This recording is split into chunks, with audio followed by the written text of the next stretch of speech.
गोस्वामी जी ने कहा, आदि मध्य अंत राम साहेबी तुम्हारी। बहुत से लोग पहले साहिब हैं, बाद में साहिब नहीं हैं, भूतपूर्व हो गए, भूतपूर्व राष्ट्रपति हो गए, भूतपूर्व प्रधानमंत्री हो गए, भूतपूर्व मुख्यमंत्री हो गए, भूतपूर्व कलेक्टर हो गए, मिनिस्टर हो गए, कुछ भी हो गए, भूतपूर्व। और भूतपूर्व की बड़ी दशा होती है, वैसे सब जानते हैं, उसको कहने की आवश्यकता नहीं है। गीता वाटिका में श्री राधा बाबा के यहाँ एक इनकम टैक्स की बड़ी अधिकारी माता जी आती थी। तो सेठ लोग, वो माता जी बहुत बड़ी कमिश्नर थी इनकम टैक्स की, बड़ी पद पर थी। तो उस माता जी को सत्संग में लोग कुर्सी लेके दौड़ते थे, कुर्सी उसको लगा देते थे। करना भी चाहिए, विशिष्ट पद वाला व्यक्ति तो उसका आदर करना चाहिए, कोई गलत बात नहीं है। लेकिन और श्री राधा बाबा के प्रति बड़ी श्रद्धा रखती थी वो माता जी। लेकिन उसकी नौकरी पूरी हो गई, अब वो भूतपूर्व हो गई, तो कोई सेठ कुर्सी लेके नहीं दौड़ा। तो उस बेचारी ने सोचा कि कुछ तो सम्मान हमारा रहेगा। तो महिलाओं की भीड़ खूब थी, कोई सत्संग हो रहा था, तो महिलाओं की भीड़ में जाकर आगे घुसने लगी। तो जो माताएं उसको पहचानती थी कि वो है, उन्होंने ठूंसा मारना आरंभ कर दे, यहाँ कैसे आ गई, पीछे बैठो, यहाँ हम कितनी देर से बैठे हैं, यहाँ सबको कूदती फांदती चली आ रही है। तो पूज्य श्री बाबा राधा बाबा उनकी नज़र पड़ी तो बड़ी जोर से बाबा हंसे और बाबा ने इशारा किया कि उसको बिचारी को ठीक से बैठने का से। ये है संसार के साहिबी का परिणाम। हम लोग जहां बैठे हैं श्री मलुकदास जी की तपस्थली है।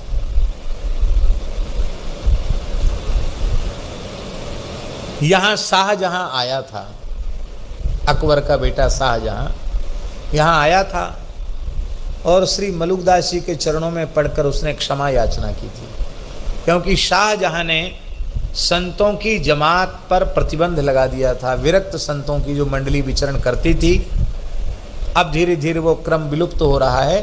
प्राचीन काल में आज से 70-80 वर्ष पहले भी बहुत संतों की जमातें चलती थी और धर्म प्रचार का माध्यम यही था। इसलिए इतना लंबा मुगलों का काल भी हमारी सभ्यता, हमारे संस्कारों को बदल नहीं पाया। लगभग 200 वर्ष का अंग्रेजों का काल भी हमारे संस्कार, हमारी सभ्यता को बदल नहीं पाया। आज भी वह जीवंत प्राणवंत है। इसके मूल में था संतों का विचरण, संतों का भ्रमण।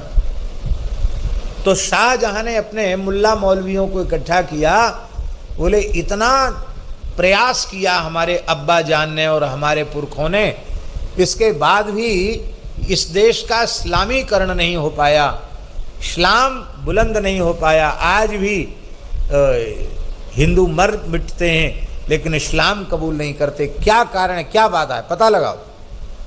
तो मौलवियों ने रिपोर्ट दी, बोले जब तक ये हिंदू फकीर टोली बना बना के देश में पैदल घूमते हैं तब तक इस्लामीकरण नहीं हो सकता। इस पर तत्काल प्रतिबंध लगना चाहिए। तो जो संतों की जहां जमातें थीं उनको गिरफ्तार किया गया और सबको कठोर कारागार में सबको सजा भोगनी पड़ी। उस समय संत मलुकदास जी प्रयाग के निकट थे, कड़ा क्षेत्र में थे।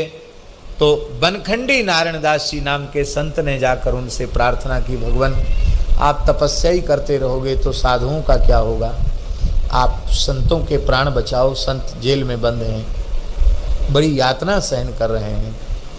तब आप अपने ठाकुर जी को, शिव्य ठाकुर जी को लेकर के और लगभग 1200 संतों की जमात लेकर बादशाही आदेश का उल्लंघन करते हुए वहाँ से चले।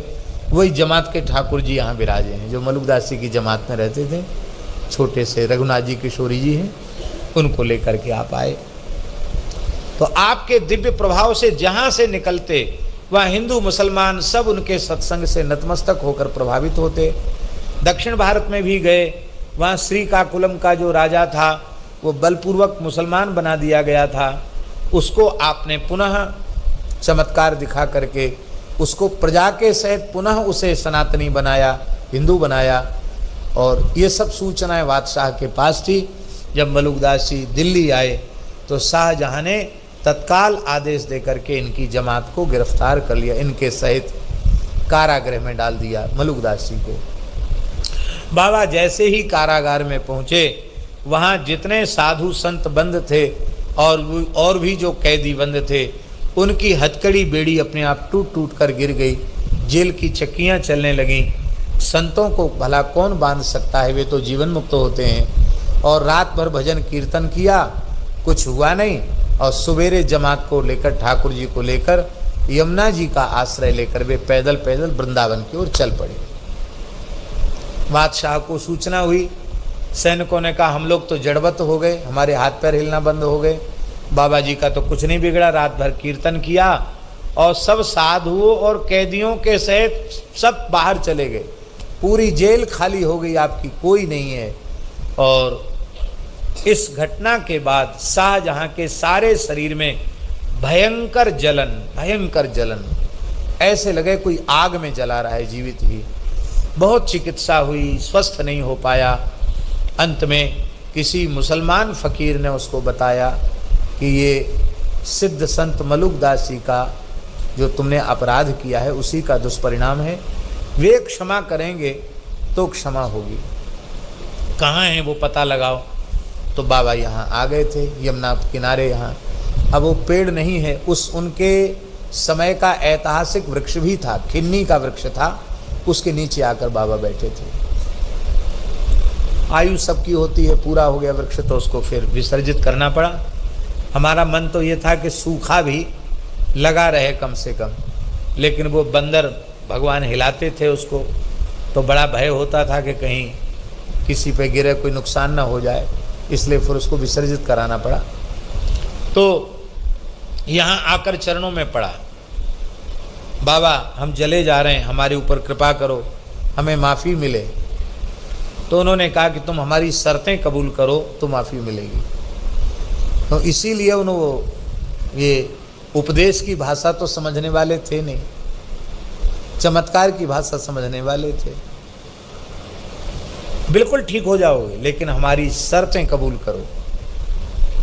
तो पहली शर्त तो ये कि जो जहाँ संत कारागृह में बंद हैं उनको तत्काल मुक्त किया जाए और संतों की जमात पर लगा हुआ प्रतिबंध सर्वथा समाप्त किया जाए।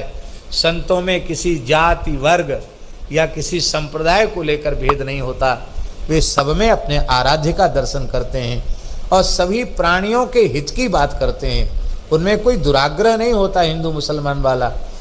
संतों के मुस्लिम भक्त भी होते हैं, सब तरह के भक्त होते हैं।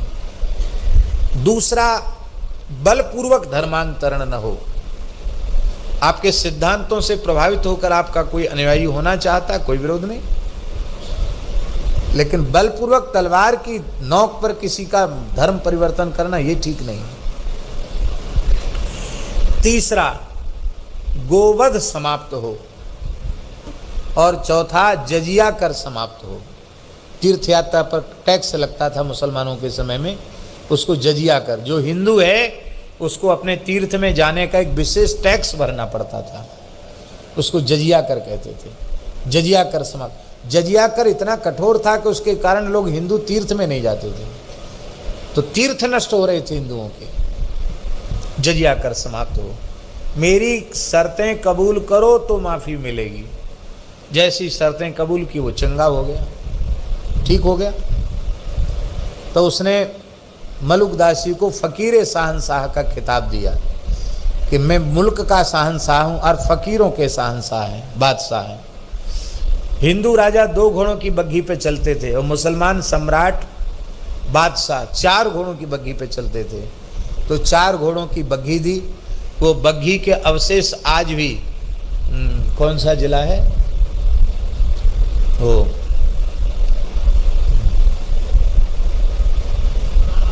मुरादाबाद। हाँ, देखो मुरादाबाद के भगत जी तुरंत उठ के खड़े हो गए, है ना। आप वहीं के हैं? अच्छा। तो मुरादाबाद में आज भी उनके जो बादशाह ने उनको जो दिया था रथ, उसके भग्न अवशेष आज भी वहां रखे हैं, वहां भी स्थान है मलुकदास जी का। तो बाबा ने कहा कि तूने बिना अपराध के संतों को कारागार में डाला, इसलिए तेरा ऐसा बेटा होगा, इसका परिणाम भोगना पड़ेगा। तेरा ऐसा बेटा होगा कि तुझे जेल में डाल देगा और उसी में तेरी मौत होगी। तो ये बोला अब तक तो कोई औलाद है नहीं, कम से कम औलाद तो होगी, भले ही जेल में डाले। शाहजहां का औरंगजेब हुआ जिसने जेल में डाला शाहजहां को। सम्राट शाहजहां जिसने अपनी बेगम की याद में ताजमहल जैसी इमारत बनाई, उसको आगरा में ही जेल में रहना पड़ा। जहां उसने इतनी बड़ी इमारत बनाई वहीं उसको जेल में रहना पड़ा, और 24 घंटे में 2 सूखी रोटी मिलती थी खाने के लिए उसको, और 1 नमक की डली मिलती थी, और 1 प्याला पानी मिलता था पीने के लिए 24 घंटे में। और बोले दरी बुनना पड़ेगी, जेल में काम किए बिना भोजन नहीं मिलेगा। उसको काम करना पड़ता था शाहजहां को। उसने कहा कोई काम ही करना है तो मैं बुढ़ा हूँ, कुछ नहीं कर सकता, मुझे अभ्यास नहीं है, तो बादशाह से पूछ लो, औरंगजेब से, मैं बच्चों को कुरान पढ़ा दिया करूँगा, और ये भोजन मेरे अनुकूल नहीं है, हमको 1 मुट्ठी चना मिल जाया करें। तो औरंगजेब ने नामंजूर कर दी दोनों बातें। बोले बुढ़ा मरने को आया फिर भी हुकूमत करने की बू नहीं गई इसकी। ये पढ़ाने वाला हुकूमत करता है, ये हमारे खिलाफ लोगों को तैयार करेगा। बोले नहीं, पढ़ाना वढ़ाना कुछ नहीं। तो चना, अरे बोले चना घोड़ा खाता है, इतना दौड़ता है, हमारे विरुद्ध खड़ा होना चाहता है, चना कभी नहीं देंगे इसको। खाना हो तो सूखी रोटी खा। वहीं मरा वो। हमारे कहने का अर्थ ये है कि जो सम्राट था वो जेल में मरा। भैया संसार की साहिबी ऐसी है, पर श्री रघुनाथ जी की साहिबी आह।